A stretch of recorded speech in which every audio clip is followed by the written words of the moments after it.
నమస్తే, welcome to our channel. నేను anchor Krishna. ప్రస్తుతం మన టాపిక్ వచ్చేసి ఐబొమ్మ రవి. ఐబొమ్మ రవిని గత కొంతకాలం క్రితం పోలీసులు అరెస్ట్ చేసిన విషయం మనందరికీ తెలిసిందే. కోర్టులో ప్రొడ్యూస్ చేయడానికి తీసుకెళ్తున్న సమయంలో మీడియా ముందు ఐబొమ్మ రవి కొన్ని వ్యాఖ్యలు చేయడం అయితే జరిగింది. అసలు ఏంటి ఆ వ్యాఖ్యలు అనేది ఇప్పుడు చూద్దాం.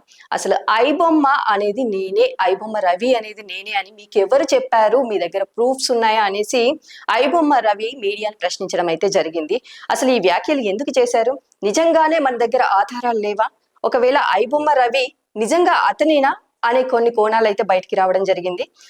పోలీసులు విచారణ జరిపిన అనంతరం కోర్టులో ప్రొడ్యూస్ చేయడానికి తీసుకెళ్తున్న సమయంలో ఈ ఘటన జరిగింది.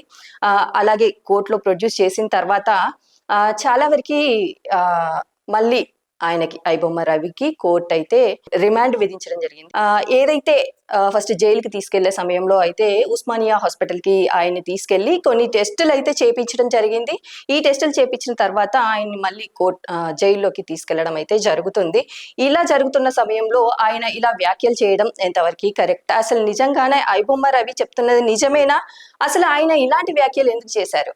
అసలు ఈ వ్యాఖ్యలు చేయాల్సిన అవసరం ఏముంది? నేను ఐబొమ్మ రవిని కాదు, నేను నా ఫ్రెండ్ యొక్క ఐడి ప్రూఫ్స్ తీసుకొని నేను ఆ డ్రైవింగ్ లైసెన్స్ కానీ ఆధార్ కార్డు కానీ చేపించుకోవడం జరిగింది అనేసి రవి మాత్రం చెప్పడం జరిగింది. ఇప్పుడు ఎవరైతే ఫ్రెండ్ ఉన్నారో ఆ ఫ్రెండ్ ని పోలీసులు విచారించడం జరిగింది. ఆయన ఏం చెప్తున్నారంటే ఎవరి దగ్గరనైతే తీసుకున్నానని చెప్పారో ఆయన పేరు ప్రహ్లాద్ అనమాట. ఆయన దగ్గరికి వెళ్ళి అడిగినట్టయితే కనుక అసలు ఈ ఐబొమ్మ రవి అనే అతను నాకు తెలియదు, అసలు ఈ రవి ఎవరు అని చెప్పడం అయితే జరుగుతుంది.